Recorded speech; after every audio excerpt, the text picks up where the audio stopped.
Here we are, Nick Strange and Andy Sinton in lane 1 for Great Britain. In 2 for the United States, Tom Orth and Steve Peterson. Kenichi Obinata, who has a new partner this year, Hitoshi Hase for Japan, and the Cubans Raul Leon and Alexis Arias.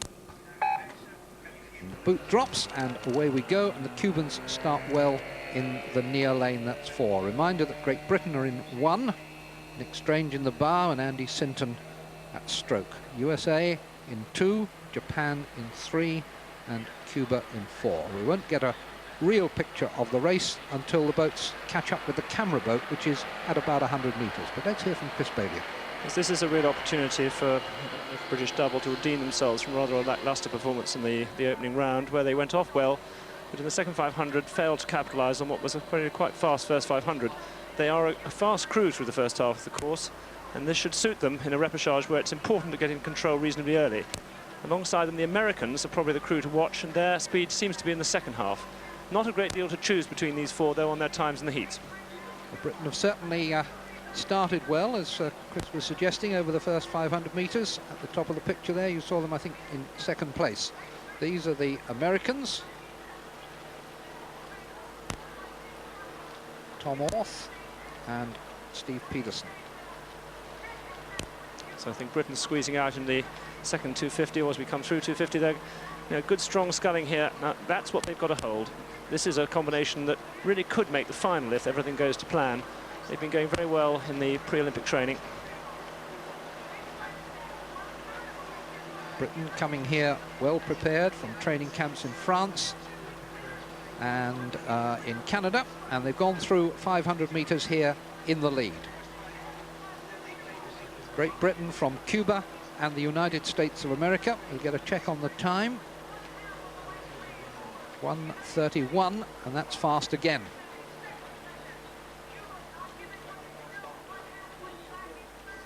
Just over a length covering all 4, but the Japanese beginning to drop off. Japanese and the Cubans were both in the D final in the last World Championships a year ago. It's fighting for places from 19th downwards. Yes, really, I think if we have any aspirations to do well in this competition, we should try and drop the Cubans and the Japanese fairly quickly, and that seems to be what's happening. Britain and America are beginning to pull out now. When they've got 2 lengths, then they can relax a little bit. Anything less than that, and if you make a mistake, then the other could be overrun quite quickly. 2 of the 4 will go to the semi-finals. This is the last of the repechage.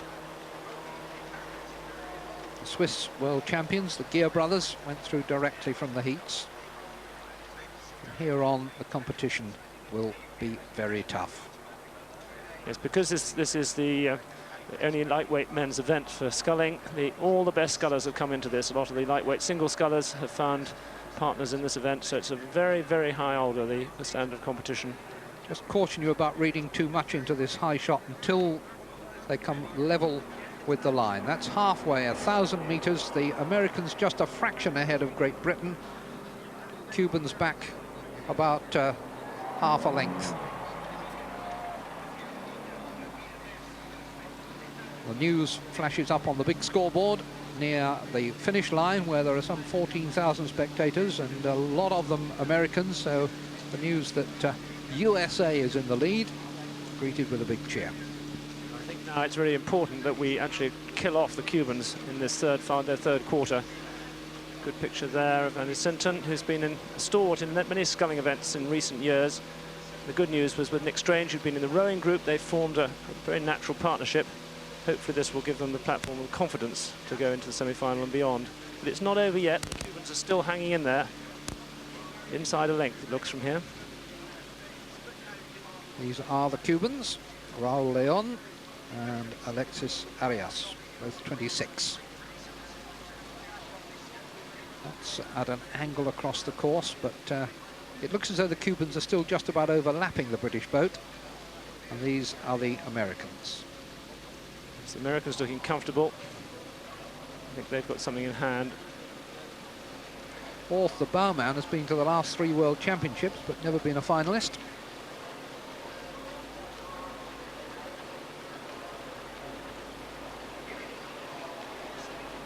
Coming up now to 1,500 metres, 500 metres to go. The United States by half a length from Great Britain. Great Britain with about 3/4 of a length over Cuba. 2 to qualify for the semi-finals. This is America. America with strong finish, and Britain's got to hold on there. The fact that they're next door to the Americans will help, but they're only just on a length from the Cubans. The Cubans made a big effort in the third quarter and got back to an overlap. I think Britain's now just about cut onto a length. Cubans there really struggling, trying to get on grips. If they've got a change of pace, they could create some difficulty for the leaders, but it's all going to be in this last 500 metres. Yesterday on just had a glance across to see where the British were, and they're holding their place.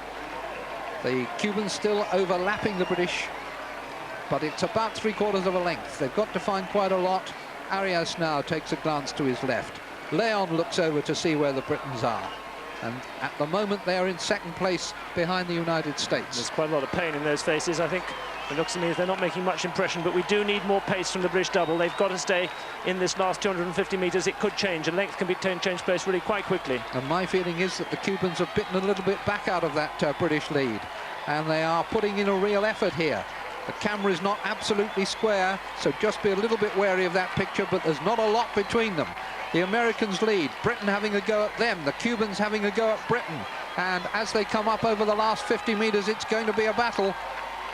That angle is deceptive. America continue to lead. These are the Americans. We need to see where Britain is at the moment. The Americans coming home. Watch for the Cubans coming in the bottom right-hand corner of that picture. Here they are. It's America, it's Britain, and Strange and Sinton are into the semi-final.